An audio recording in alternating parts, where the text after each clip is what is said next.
Good evening and welcome to the very first virtual event hosted by the University of Richmond Museums. I'm Heather Campbell, Curator of Museum Programs, and I'm happy to announce tonight's program titled Civil Rights, Then, Now, and Always, a conversation with the exhibition Memories and Inspiration, the Kerry and C. Betty Davis Collection of African American Art. For your reference, Memories and Inspiration is the new exhibition on view in the Harnett Museum of Art. The exhibition features 62 artworks from an art collection amassed over 35 years by art collectors Kerry and Betty Davis. The exhibition was organized and toured by international arts and artists in Washington, D.C., and made possible in part with support from the University of Richmond's Cultural Affairs Committee, and with funds from the Lewis S. Booth Arts Fund. Unfortunately, due to COVID-19 protocols, we are not open to the general public yet, and only available by appointment to the University of Richmond staff, faculty, and students. The exhibition will close on November 20th, and we are hopeful that we will be open in some capacity by then, but stay tuned to our website for that information. Our next event in relation to this exhibition will be held virtually on Monday, October 26th at 5 p.m. That program will be a conversation between art collectors Kerry and Betty Davis with University of Richmond President Ronald Crutcher and Dr. Betty Neal Crutcher. So please mark your calendars and check our website for more information on that as well. It is my great honor to introduce our speakers for this evening. I've had the pleasure of meeting and getting to know these three amazing individuals when they were featured in an exhibition called Growing Up in Civil Rights Richmond, A Community Remembers. This exhibition was on view at the University of Richmond Museums from January to May of 2019. The exhibition featured the personal narratives and photographic portraits of 30 area residents who were children, teenagers, or young adults during the civil rights movement. The exhibition was well received, and I'm so grateful for the generosity of the participants in sharing their life stories with all of us. I learned more in those few months from them than I ever did in any history class. Living history is truly the best education. The three featured speakers are here tonight, Glennis Fleming, Royal Robinson, and Loretta Tillman.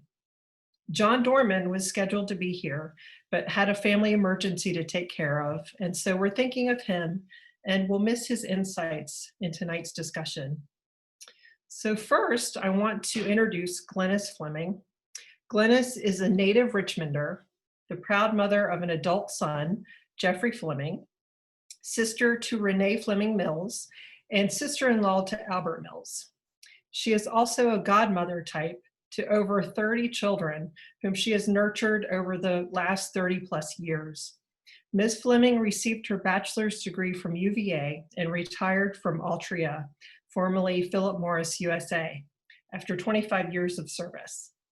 While employed there, she obtained a second bachelor's degree from VCU. Ms. Glennis, as she is affectionately known to the young folks in her midst, has continually worked in the community to uplift the children. Through her church involvement, she is a Girl Scout leader, vacation Bible school teacher, and former church school teacher and superintendent. Also, her church involvement, Glennis has been an active volunteer with RISC, Richmonders Involved to Strengthen Our Communities, for several years. This is an interracial, interfaith, and nonpartisan organization uniting 22 diverse congregations to take direct action for impartial policies and practices in Richmond, Henrico, and Chesterfield. Other organizations that Glennis has volunteered with over the last 35 plus years include the American Heart Association as a mission committee member and volunteer, Delta Sigma Theta Sorority Incorporated as an officer and member on various committees, Howard University Alumni Club of Richmond on the scholarship committee, and Big Brothers Big Sisters as a Big Sister volunteer. One of Glennis's favorite scriptures is Philippians 4:13. I can do all things through Christ who strengthens me. Glennis puts that scripture into action through community service. Community service has been and continues to be an integral part of her life.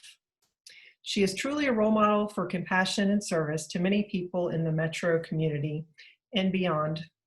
She strives to make the world a better place, especially for our youth and young adults. So next we have Royal Robinson, and Royal is a 1974 graduate of George Wythe High School. He started his career at the Federal Reserve Bank of Richmond during the summer of 1973, initially working as a stock clerk in the printing and supplies department.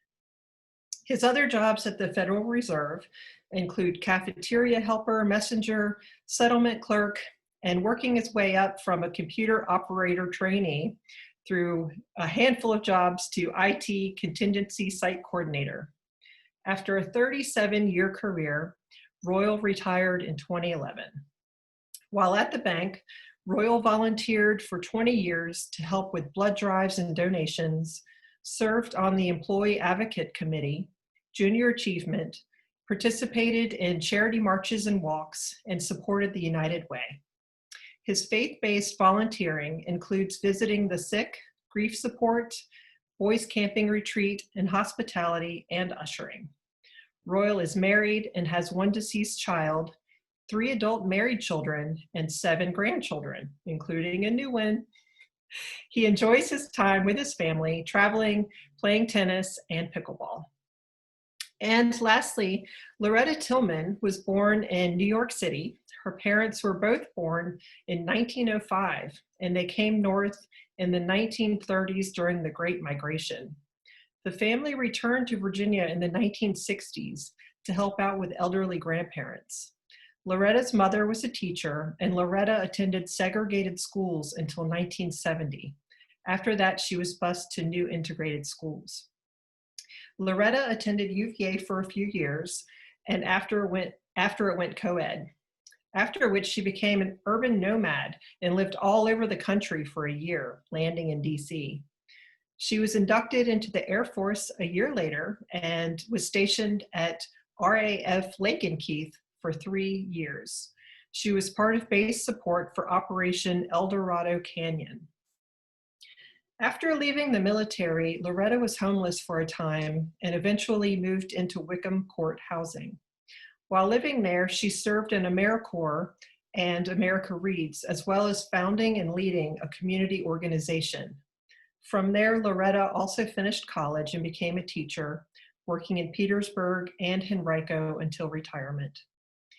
Tonight's moderators are Laura Browder, who is the Tyler and Alice Haynes Professor of American Studies at the University of Richmond, and Elizabeth Schlater, who is Deputy Director and Curator of Exhibitions for the University of Richmond Museums.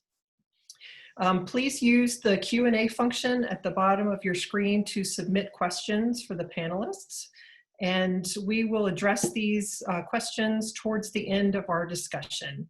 So let's get the conversation started.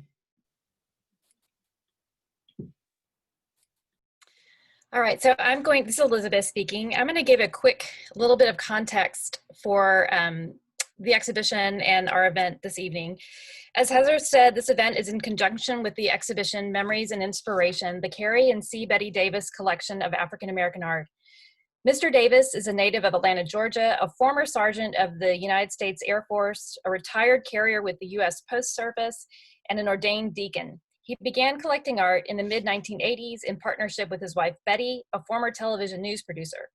The Davises' collection has grown to over 300 works by some of the most distinguished African-American artists of the 20th century. The Davises are an ordinary working-class couple who happily sacrificed material goods and comforts in order to surround themselves with the drawings, paintings, prints, and sculptures they loved.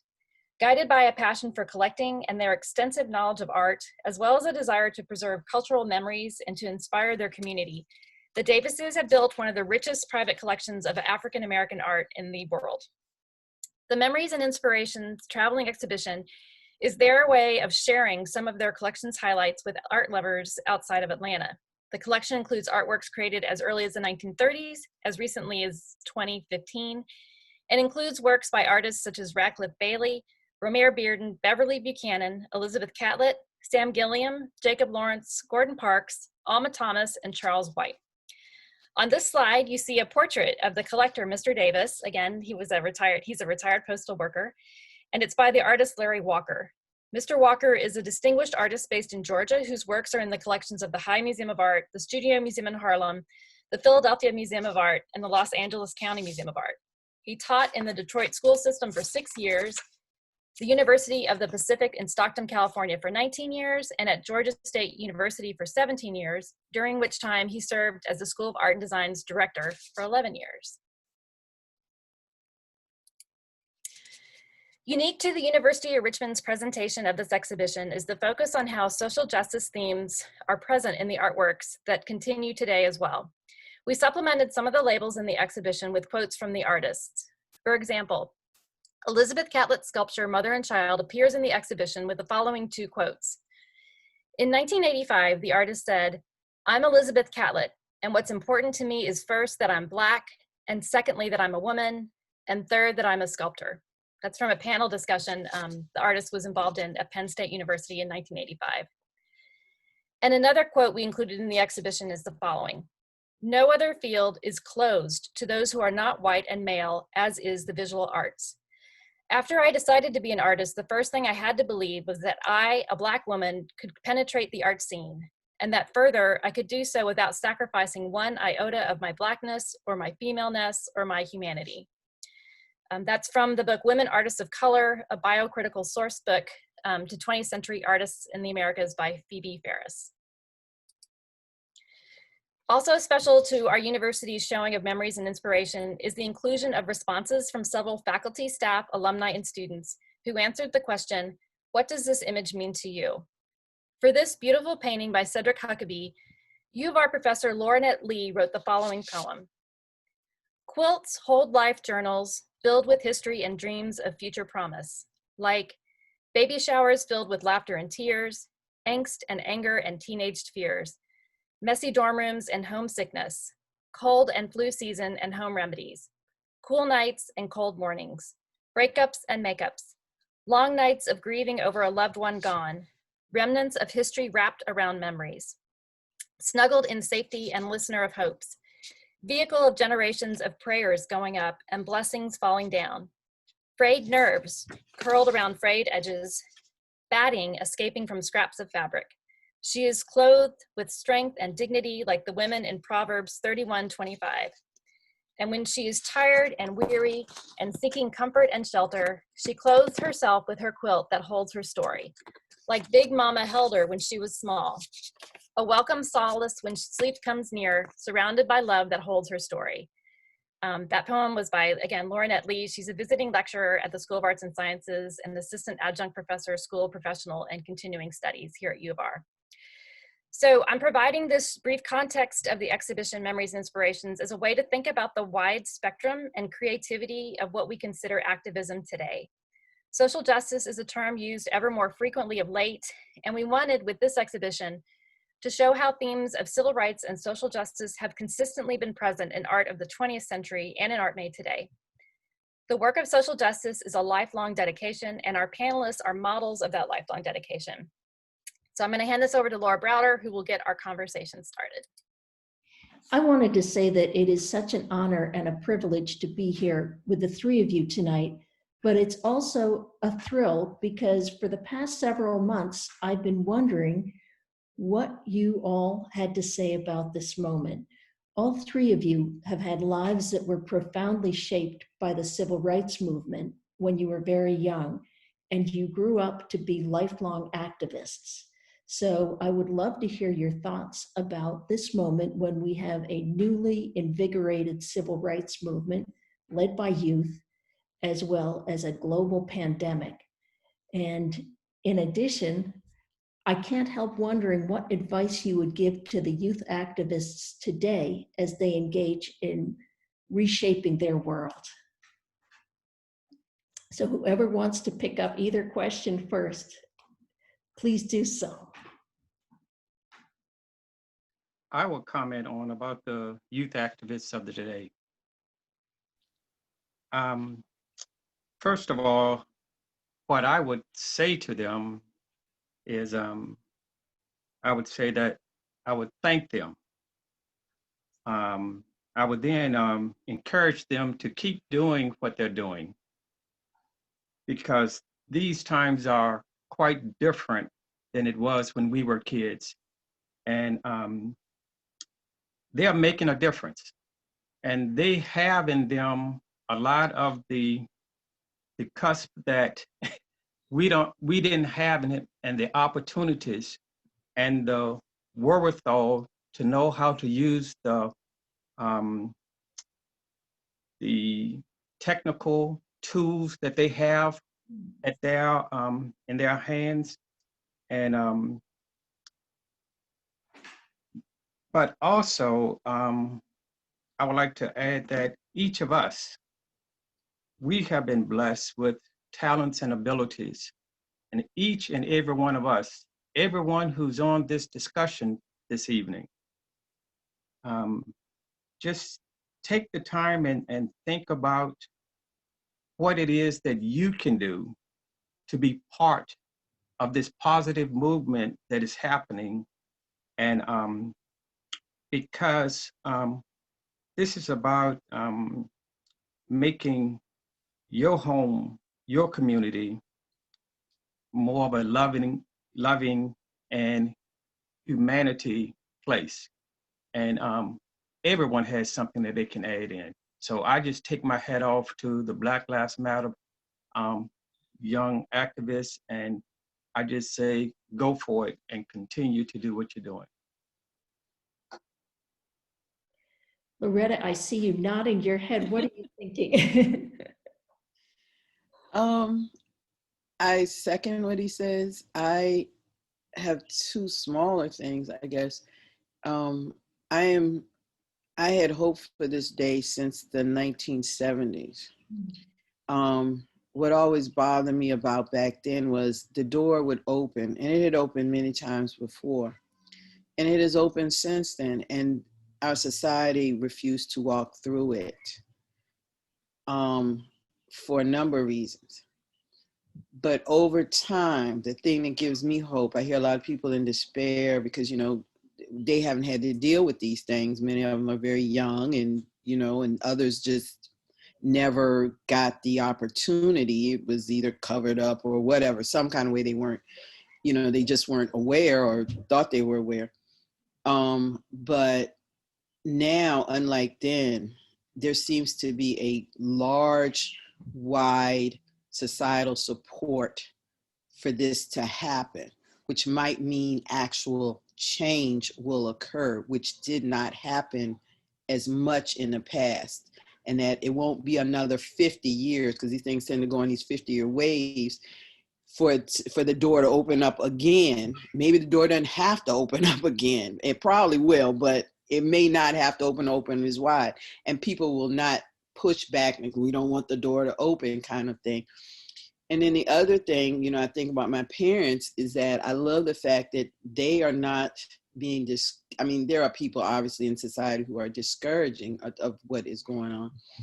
But for the most part, many people are supportive of it on one level or another.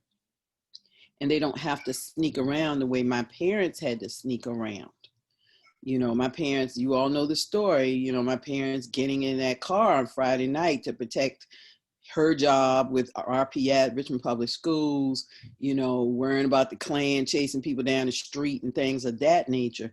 These people are out in the street, they're being seen, they don't care that they're being seen, they encourage being seen, and they encourage others to come out and be seen.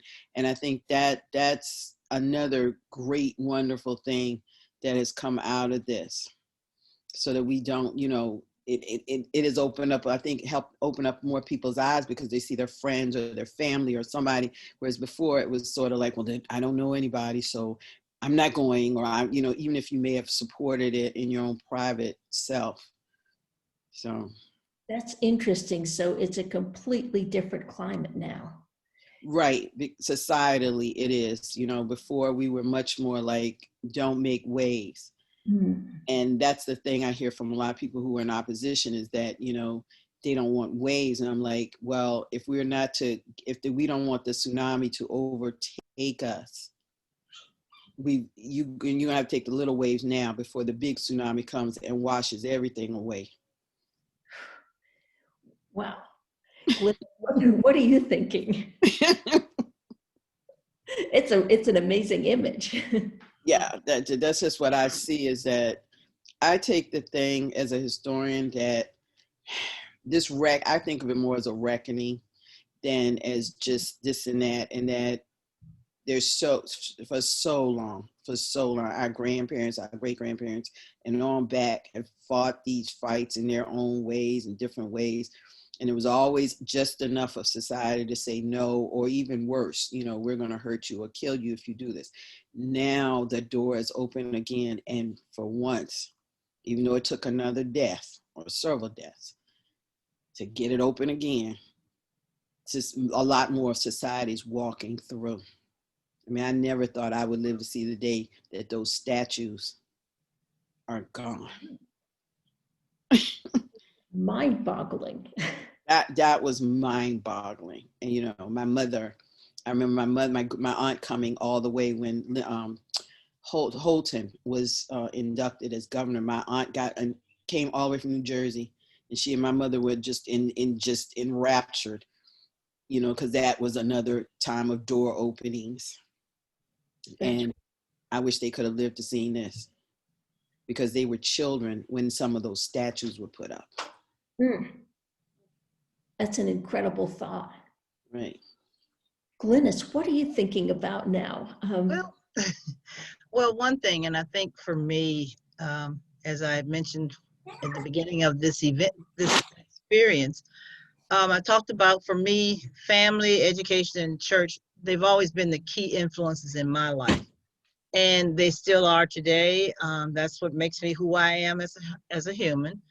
And they also have shown me, those three ingredients have also shown me and given me the support I needed in my activism over the years. So I've just always been very active in the community.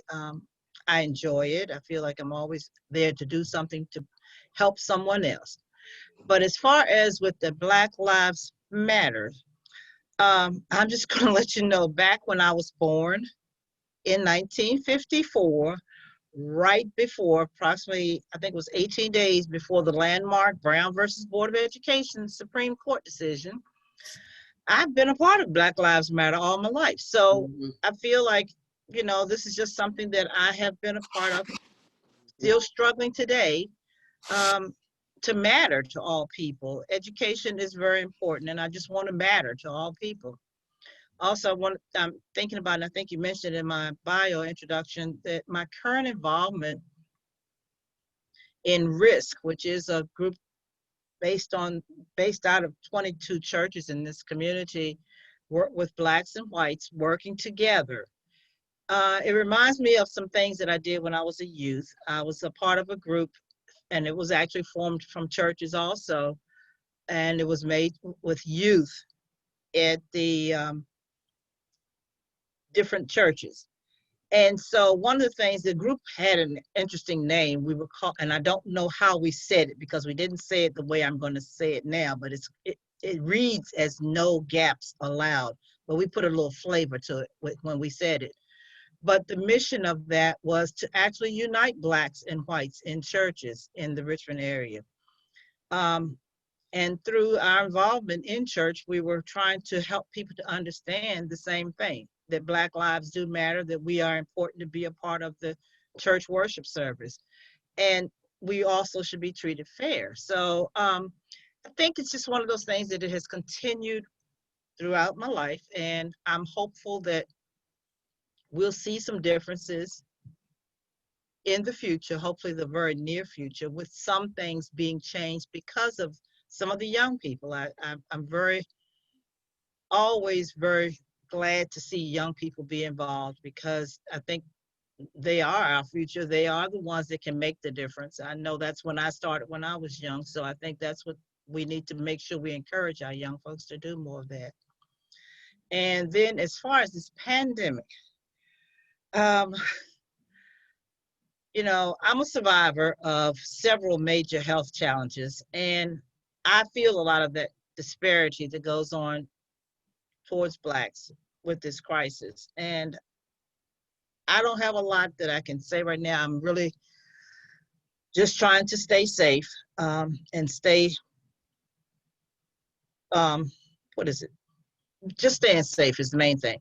So all I want to say at this point, because I don't really have a lot of opinion on it, I just want to say that my prayers are to the families who have been impacted by the pandemic, and or families who may be directly impacted in the future, because we just don't know the end to this until we do get a vaccine. So I just hope that it can help us change some things that we're doing as we start trying to figure out ways that we can end this crisis, because it is a major crisis in this nation and in our world.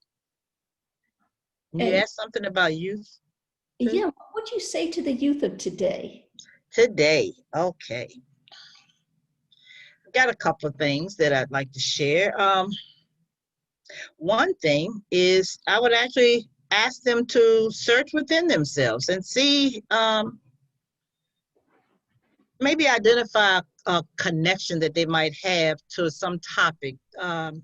Even if it's, I'm just going to use Black Lives Matter right now as a suggestion, but as the Black Lives Matter, what is your personal connection to that topic?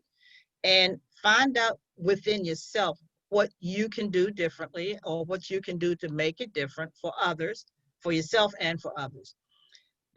Just stay passionate about it. Don't give up. Don't get frustrated, because it's a lot that you have to go through to make change in this world. And that goes right into the next thing that I want to share. And this was something that my son shared with me, I believe it was earlier this week, in fact. It was a 2-word quote. And the quote was infinite patience.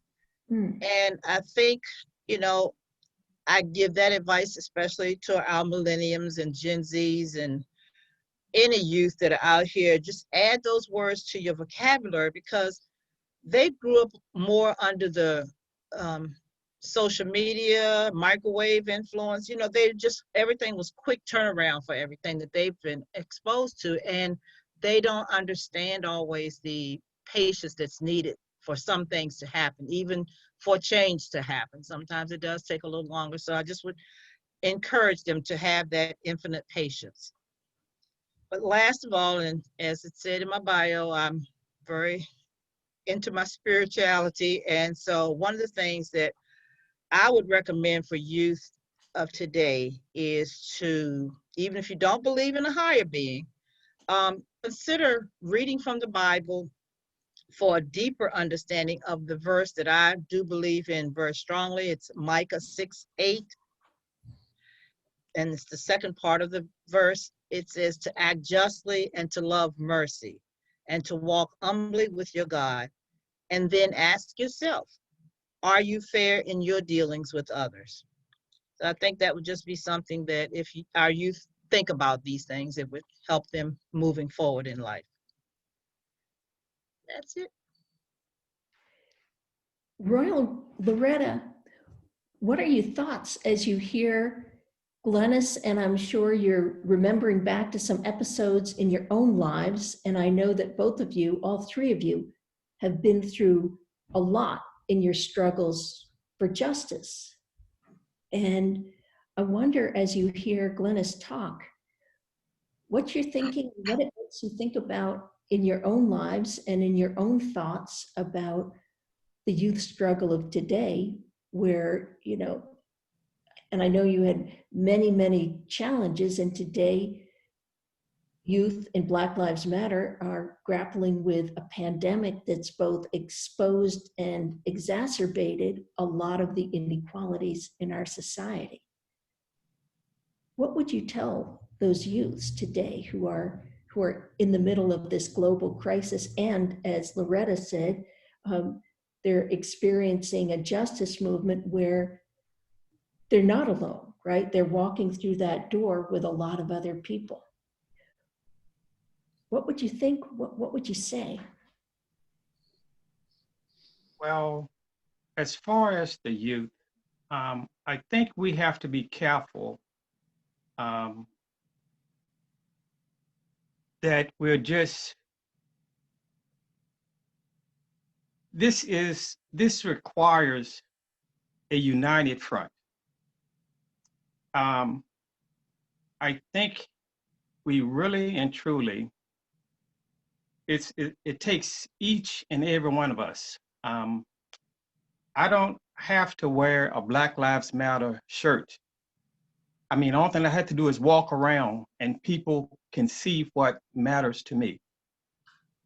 But I think um, not just the youth, but each and every adult needs to get involved, whether you consider yourself an ally or um, you think it doesn't affect you. It does. It affects every race, every age, every ethnicity. And we really and truly have to approach this from a group mentality. Each and every one of us have to get involved because I mean, just like we're talking about the pandemic, um, we're talking about Black Lives Matter, but we cannot talk about those two major issues without also remembering that we have a third critical component that is happening concurrently, and that is our presidential election. Absolutely. A lot of these other two can't happen without the third. And that's why a big void is happening.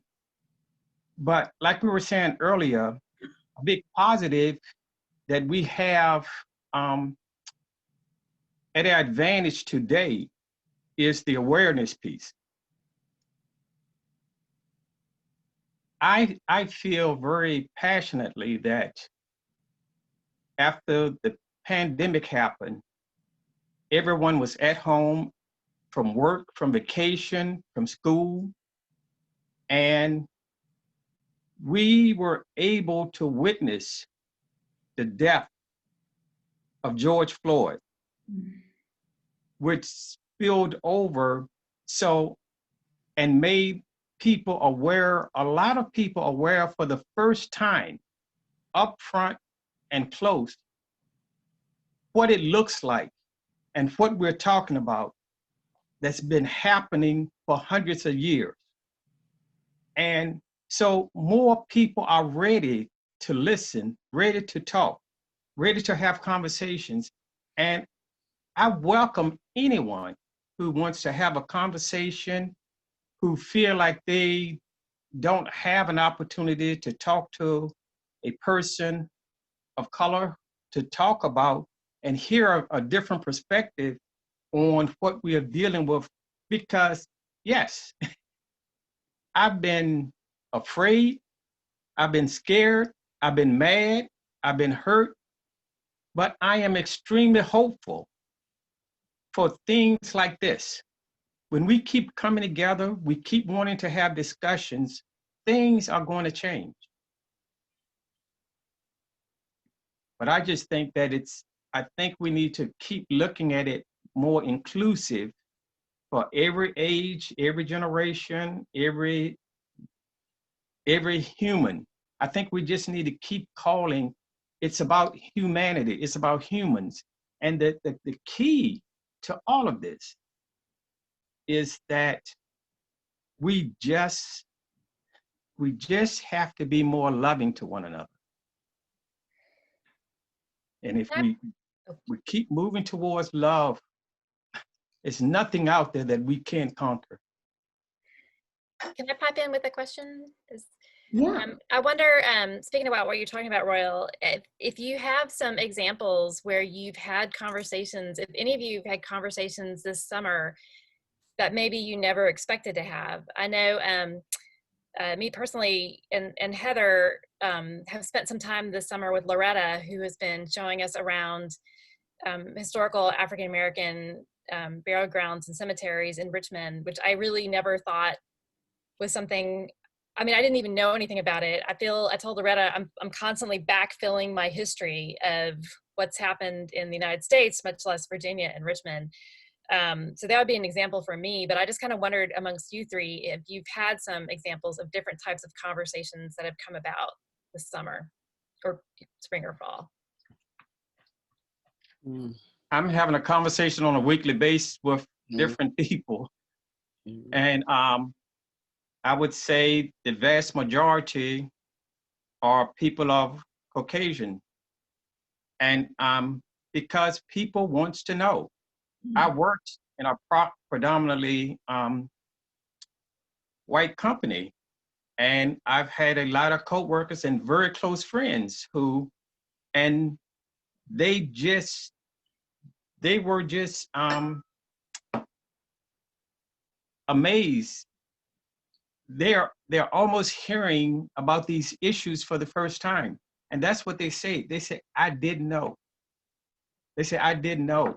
And I just try to encourage them that I didn't expect you to know. I'm learning a lot of things myself because what Glennis went through, I didn't go through. What Loretta went through, I didn't go through. It's even different for each one of us. But I just encourage people that what is needed is not sympathy, but empathy. And we can do this together. But yes, I'm one of my friends that I play tennis with last week, he approached me and said he wanted to talk. And he even shared with me who he was planning on voting for.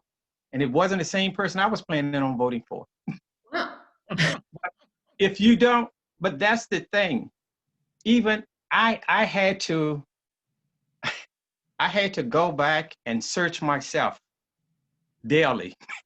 But I found out a couple of weeks ago that I had started, it had gotten and was coming so viciously, I had to ended up blocking a couple of my friends. And I had to, as Glennis would know, I had to go to my word and say, okay, Lord, what is this? What? And I needed some more love. I needed a bigger portion of love. And then in doing that, because I remember the scripture about the 99 and the one. I'm to go back for that one. And it's hard to be able to say you're about love if you're not about love. And I want to be consistent with my words and my walk. And I want to be an example for my grandkids. Like you said, I got 7 grandkids and I can't count my nieces and nephews. They're in the hundreds. But I love people, and I am in this for the duration. It's a really profound thought in this time where we are seeing so much hate speech. As recently as 2 nights ago, broadcast, and to think that no one is irredeemable, right? That's very profound, the 99 and the 1.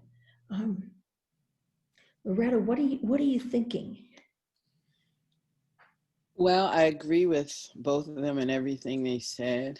The thing I would say to anybody who's younger, things I've been saying to them all along is don't fall in. And by that, I mean, don't fall into despair. Don't fall into hopelessness.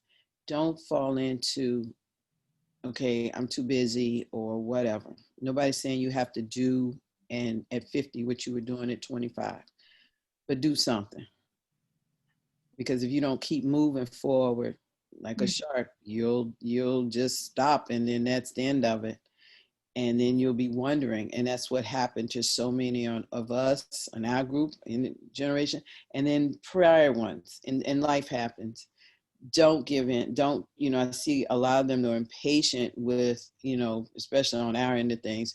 Why are they like that? Why can't they change? Why can't they? Well, I get why, but I also get why you have impatience. But I would say, please be patient, but also don't let that discourage you. Just don't. I mean, it's so easy to get discouraged. And I would say to them, the biggest thing for me is to read history, because all that has happened, all that is happening now has happened before, and it will probably happen on some level again. Um, the great hope is that it doesn't happen as badly next time, as extensively as next time, it just as awfully as the last time, so that we're always moving forward to the day when it's not happening at all. As for the other part with what's going on now, I grew up as a socialist Democrat. And in our generation, if you even vaguely said it, not that most people in this country even know anything about socialism or communism or leftism or anything in any kind of, way, but it was bad. I remember when I went into service, one of the first things they did was to have your anti-communist briefing, and which was hysterical. But I met a man who's a Democrat, and because of my choice in who I wanted at that time was primaries, and he's in our age group. He's in his, I think he's 60, a little older than that. He served in Vietnam. Once he found out that, one, wasn't going to vote for his candidate, and then two, that I had certain beliefs. Oh my goodness! All of a sudden, we weren't fellow veterans anymore, and I wasn't a fellow American anymore. I was, as he put it, the enemy of the state. Wow. And that he had taken an oath against the enemies of the state, foreign and domestic, and I needed to be dealt with. I'm not somebody, if you all really knew me, you know, I lived in the projects for a long time. You got to do a lot to scare the heck out of me. I know somebody though we were co-friends. They blocked him, and I told him not to. I said, no, we need to have a discussion. We need to have as much a discussion. I'm not a wilting flower. I'm fine. But it was just the fact that all of that stuff from before, people carry baggage with them, whether they know. Younger people, you're going to carry baggage with you from these experiences. What you need to do is to realize what's the bad baggage, what's the good baggage. Try to work to ameliorate the bad baggage and to extenuate, I don't know, the positive, the good baggage, and extend it and expand it and, draw in. But don't get caught up in Trump and what these people are doing, because there's always somebody that's going to be an adversary for you. They don't have to be an enemy, though.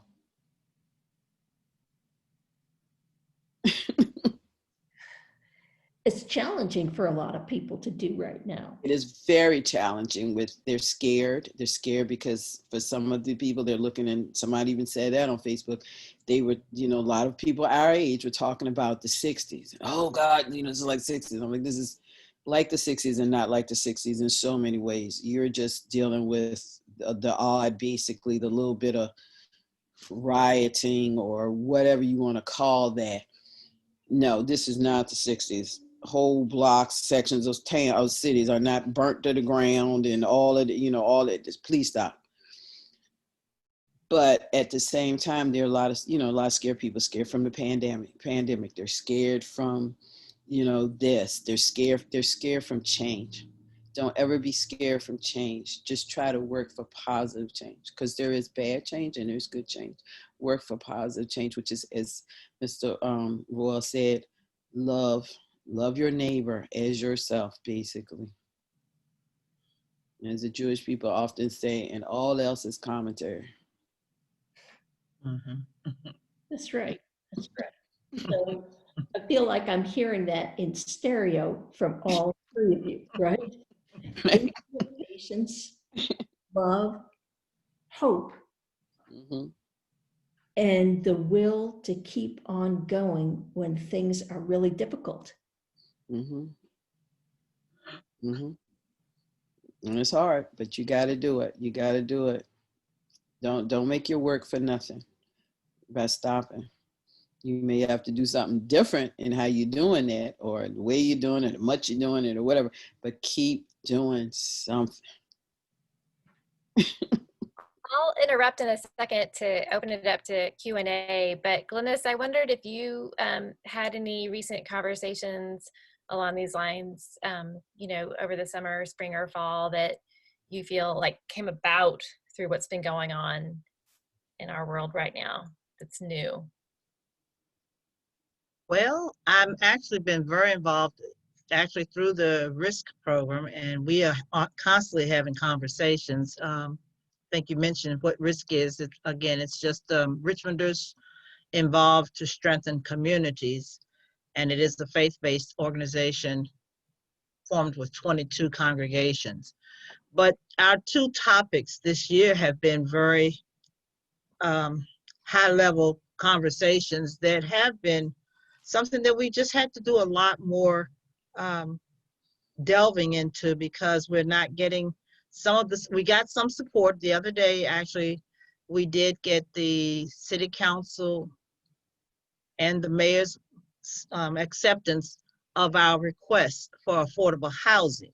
And that's one of these things that, you know, without housing, a lot of people are still struggling, and they, you know, they have a lot of concerns because they're not able to live in a safe environment or just somewhere that just livable environment. And so we're so thankful that we did get some of the requests that we had for that. We did get that answered.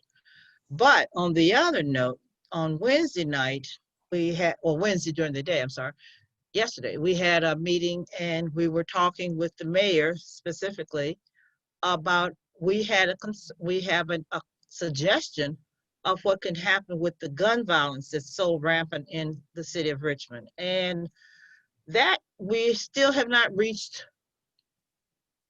the resolution that we want as an organization, but we know that the suggestions that we have are very attainable, and we just wish that we could be heard a little bit more, um, because we've been talking about that with him since January. So it's one of these things that gun violence is not decreased since January, it's only increased. And how many more lives do we have to take? You know, again, it's the Black Lives Do Matter. So how many more of them do we have to take before we decide, oh, well, let's go ahead and start looking at this to make a difference? So those are conversations that I've been doing a lot over the summer. And I mean, I'm gaining a lot of knowledge about things that I didn't know about.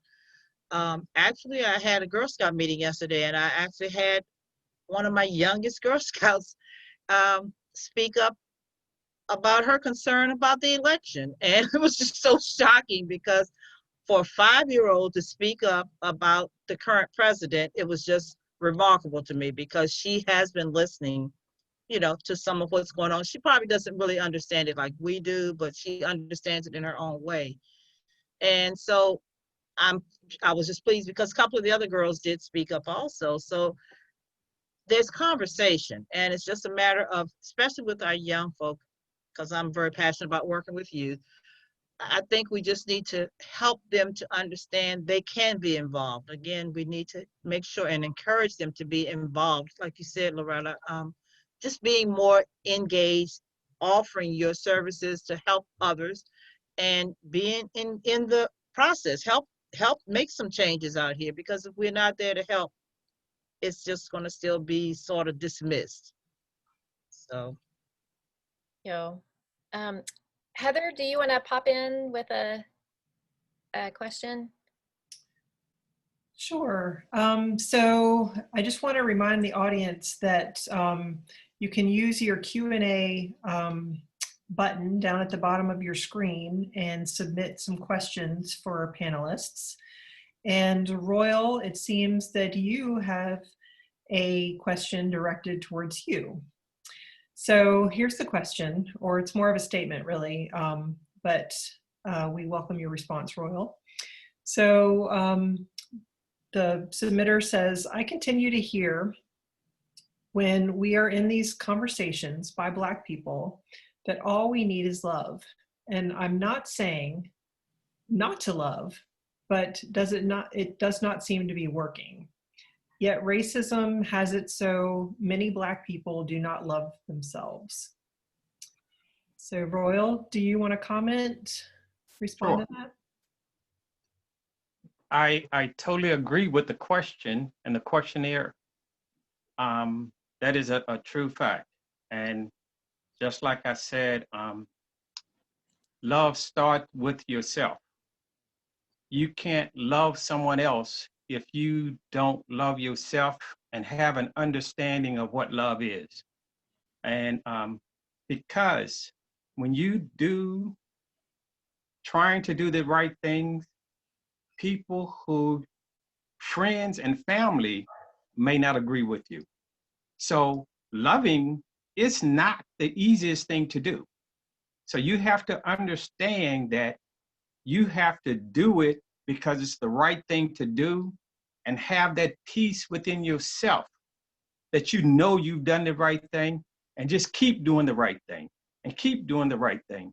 Because again, when our Lord and Savior walked on this earth, he didn't bless everybody. He couldn't get everybody to agree with him. So you're not going to win everybody over, but you just have to be that example and just hold steady and keep doing it. Because again, see, even when you think of the pandemic, a lot of people, I've learned about loving and empathy from losing an 18-year-old son. So, and I was nothing but my Lord and Savior was able to help me when I went to the trial and I passed the assailant in the hallway after he was found guilty, and nothing but my faith was able to tell me to forgive him. So I'm not saying it's easy, and I still miss my son. There's still a hurt there. So no, it's not easy, but I guarantee you, if you keep trying it and keep trying it, and you will get to this place where you would know that it's the right thing to do. And no, it's not about pleasing people. It's simply about doing the right thing. Loretta, you keep shaking your head. Do you want to respond to that as well? Oh, I live as a Buddhist. I live that. That is, we are called to that. And I literally live my life in that zone there completely and totally. I have discussions with family, friends, and everybody. And they're like, well, why aren't you mad or whatever? I said, because I've let it go. And I try to do the right thing, because putting, as people would say, putting that energy, that more negative energy out in there does nothing but make more negativity. It does nothing to change the thing.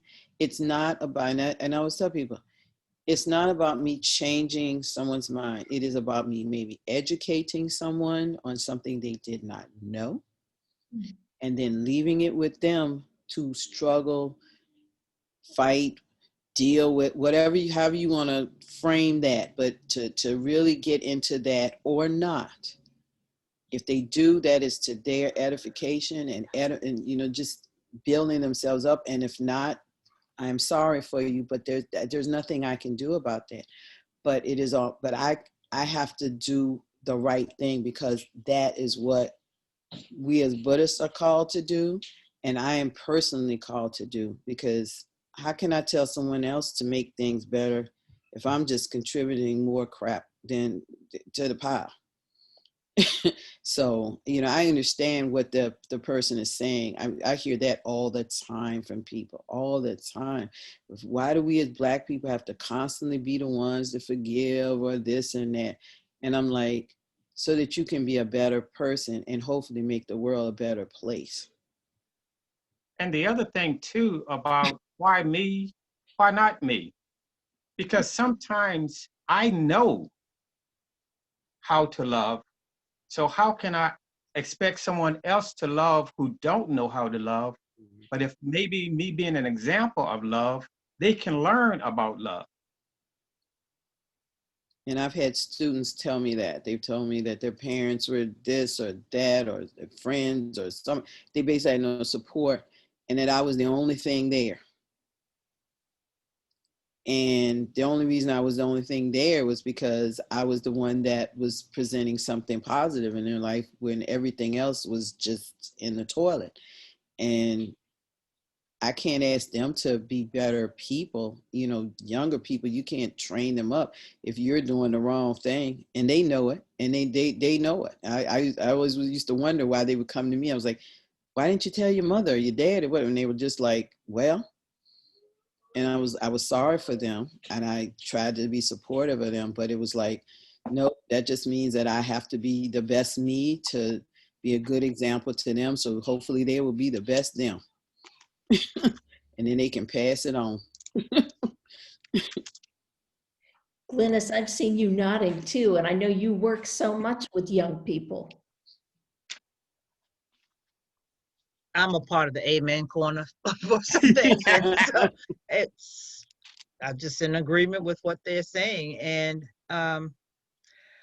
love is just, to me, it's a big unconditional topic. And I think because I just came out of a big discussion yesterday in Bible study, and I'm not trying to rehash the whole Bible study, but that was our topic. And, you know, God is love. And I think we just sometimes forget that universally, love is a change maker. And so I think we just need to really look at it and maybe try to understand what love is. And like someone said, I think Roy might have said it, but Roy, what the love is to you individually, because it is different for everyone. And it's all in how you can convey love, because the way I do it is not going to be the same way that Heather does it or the same way that Royal does it. All of us, we're not going to show love the same way, but we all have that ability to love. And I just wish that more people would recognize it. There are some that don't know how to love. And a lot of times that comes because, and we have that showing right now in the White House, but, and maybe because he might not have gotten it himself. And so there are going to be those who don't know what love is or how it feels. But if you've ever felt it, tasted it, loved, you know, just had a part of it, smelled it. I mean, you know, love has all of those characteristics that it's there for anyone that wants to receive it. Just how you receive it is up to your own experiences, I guess.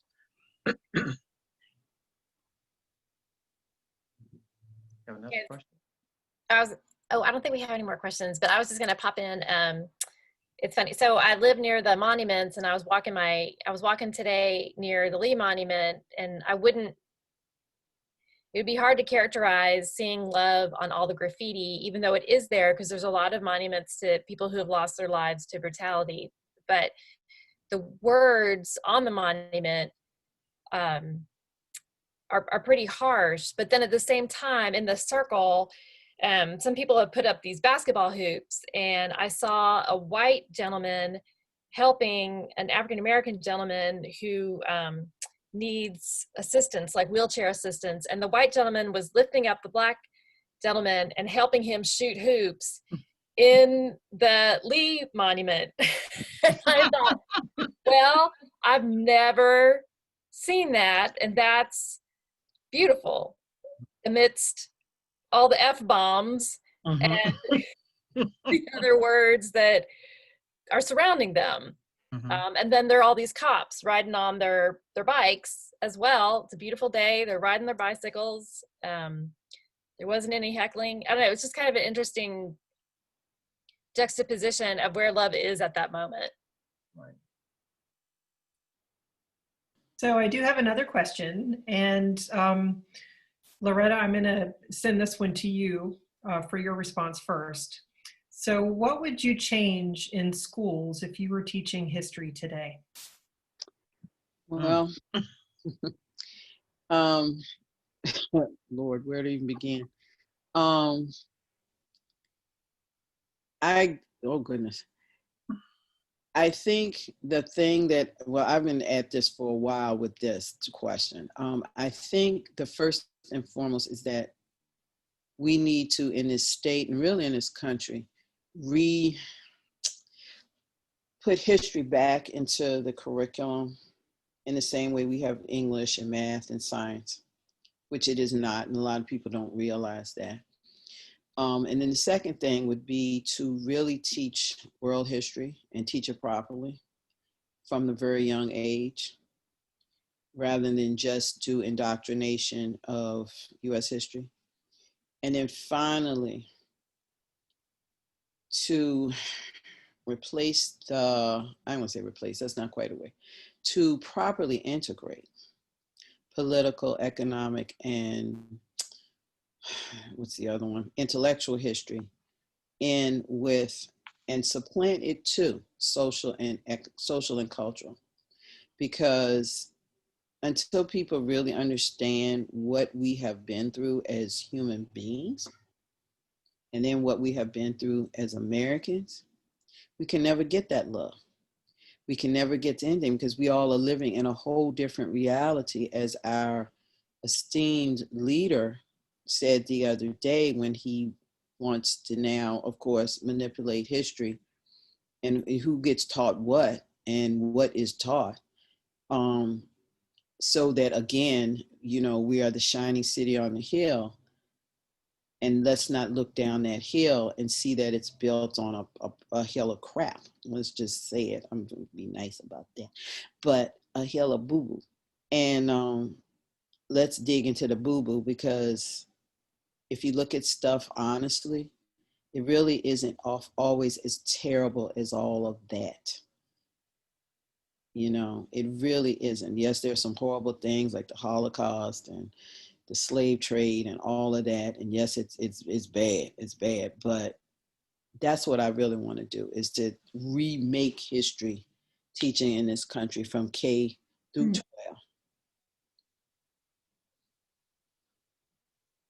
And I hope you all will join us when doing that. Glynis, Royal, do either one of you want to respond to that? The only thing I would like to add would be just to make sure that there's more emphasis on the diversity within history, because we don't have enough of that overall. And all families are not necessarily able to or don't know how to help teach some things from history because they might not have learned it. I know in my day, we learned a lot of it through the churches or through our families, telling it to us. But it doesn't happen in today's world. So as often, I should say, especially in the African-American community. I can't speak in others, but there are some communities that they do share a lot more information with their children. We just got to get it out there for everybody and that needs to be in the curriculum, in my opinion. Because there's a lot of different things that we just don't know until, I did not like history growing up. I really did not like it. So this was a hard question for me to even answer, but I've learned to appreciate it in a different way as I've matured. And it's really a phenomenal subject that we really need to know more about and really need to understand the whys, the wherefores, and all of that. So I can honestly say I appreciate what I've learned over the years. I just didn't care for it when I was growing up and had to learn it. So that's it.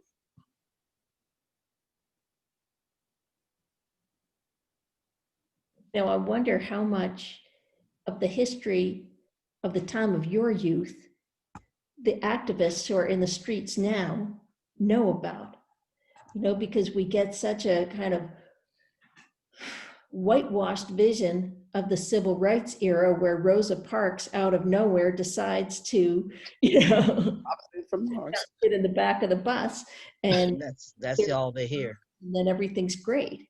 Mhm. And the three of you in very different ways know a very different kind of reality, and you know a really different texture to that history. And I wonder, sparked by Loretta's comment about how history is taught, again, what do you think it's really important for the students today to know about the time when you were coming up, the decisions that you had to make along the way, the forces surrounding you, all of those things?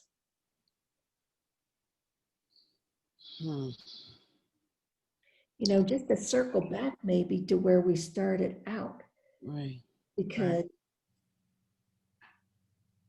I guess to understand that it's the one thing, because I taught history for a long while. And that's why I said what I said about the teaching of it. We get caught up first and foremost in what's been taught, and people just don't understand the how, which might have made Glennis actually like it more if she had been able to deal with history as in its totality, rather than, okay, here's a factoid, here's a factoid, here's a factoid, goodbye, because we didn't even have the testing aspect to it at that point. But unfortunately, we are there now. But what I would like to, and I used to try to use my classroom as that to say, this happened to me and that happened to me, is to get them to understand that, as one of the kids asked me long ago, he said, am I living in history now? And I said, absolutely, sweetie. It's always going on. And one day you will be me. I won't be here and you'll be me. So you need to you need to pay attention to what's going on in your life and around you and stuff, so that when either your kids or your grandkids or somebody's asking you, and you can tell them this happened and that happened, and this is why this happened, and da da da, and get them to understand. Because one thing I noticed with a lot of younger people is that they're very angry about the Rosa Parks situation and back before that and whatever.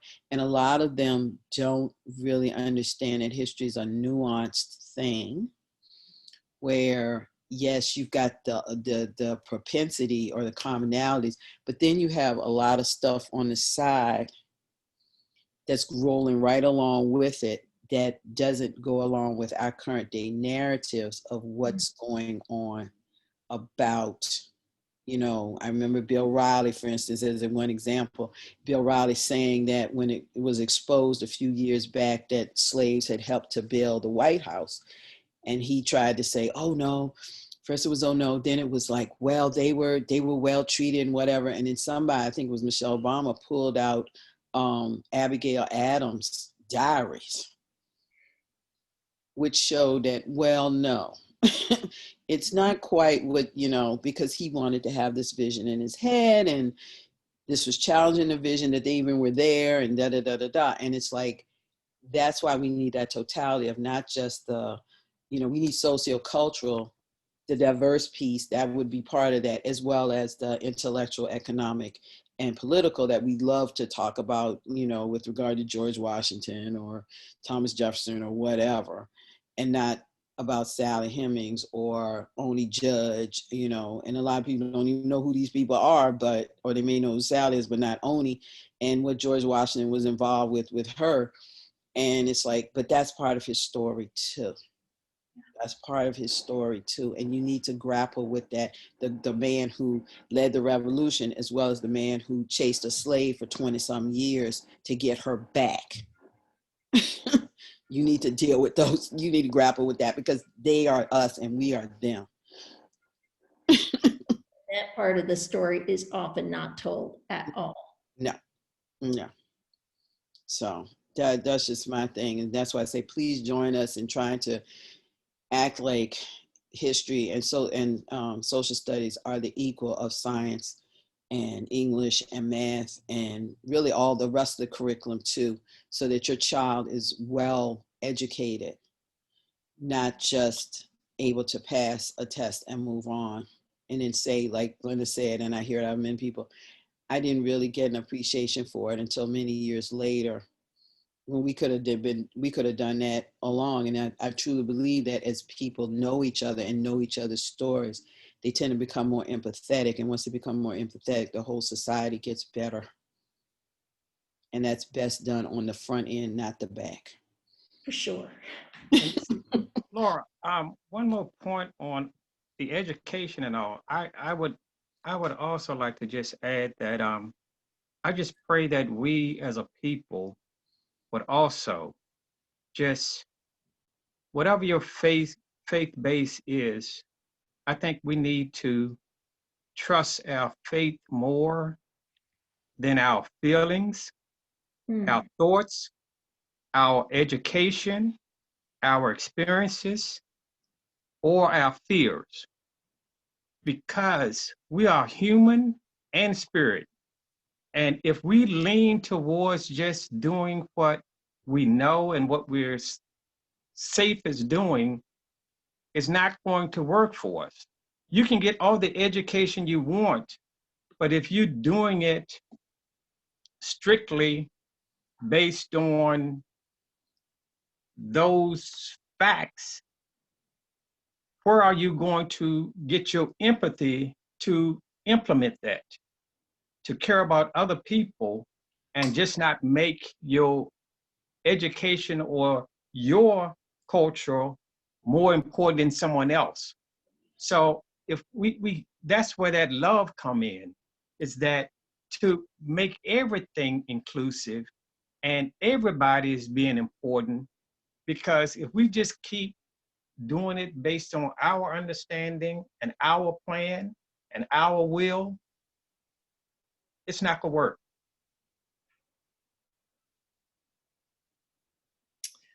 So I have one more question that I would like you all to ponder.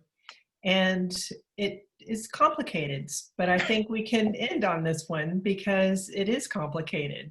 This whole conversation is complicated. So the question talks about the graffiti and the various words on monuments that some find offensive. And, you know, is it fair to censor that type of language when people are very angry and they're trying to express themselves? How do we deal with that? Do we try to censor? What do we say? What do we do? My quick answer would be no. People need a way to express themselves, needs a way to get things out without causing harm or injury to another. A lot of times those words come out because they've tried to sit down and talk normal and patiently and kindly, and they're not listened to. Just like a lot of times you might hear the greasy wheel get the oil. If we get conditioned to ignoring people who are quiet and orderly, but we pay attention to the kid who's making all the noise in the class. So we just have to be careful not to throw the baby out with the bathwater because it's a bad word. I mean, there's a lot worse things happening than a bad word. Absolutely. They're not stopping people from walking around with guns on.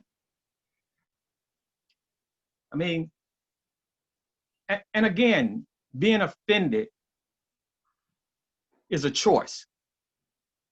Irrespective of what you say or do to me, I have the power of whether or not I choose to be offended. Exactly. Well, I'm with you. I'm with you with that one. I was glad to see it because, again, I think I'm going to sort of, I forget to paraphrase Martin Luther King, but basically he didn't say protest, but he said not just protests, but even the angry protests, the so-called looting, burning, whatever protest, is the voice of the unheard. If you would listen and try to implement change, but while they were asking, and in this case with that statue and those others, we had this discussion 4 years ago and nothing was done. Kaepernick took a Now knee. the wave has become the tsunami. And so I personally was glad to see every time I roll by there, I'm just like, yay, because I know eventually I know people are being heard. I wish it wasn't like that. Amen. It is what it is. And so if we're going to do it right, let's do it right. And if not, this is what our consequence is. Lennis? I'm good. But I mean, just like when Right. Kaepernick took a knee, Yeah. could have been more quieter and humbled, Exactly. but a knee was offensive to some people. And look what happened.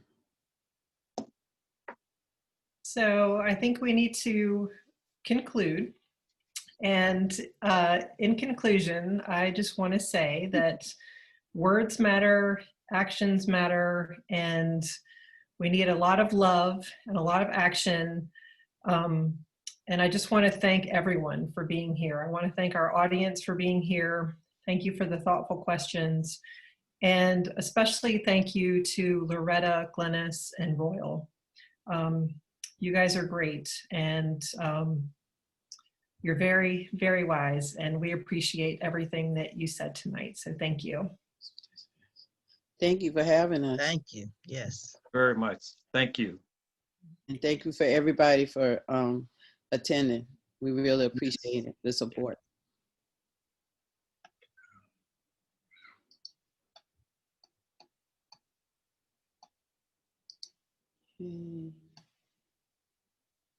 Stay. Is that it? There you go.